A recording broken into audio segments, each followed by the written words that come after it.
এই হলো ঢেকিপাড়ার চোখের মণি চম্পা দুধওয়ালি। আর এই হলো গল্পের নায়ক রন সান্যাল, বদমেজাজি কাজ পাগল ছেলে। এই গার্বেজটাকে এখানে কে রেখেছে?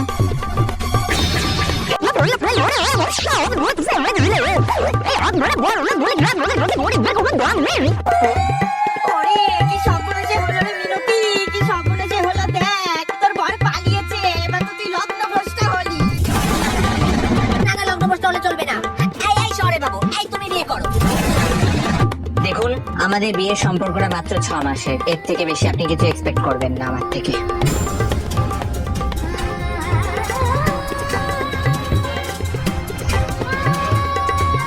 এটা তুমি কি করলে রন? এবার আমাদের কি হবে? টানা পোড়ানের এই কাহিনীতে কাকে বেছে নেবে রন? দেখুন, ভেজাল দুধে ছানা কেটেছে,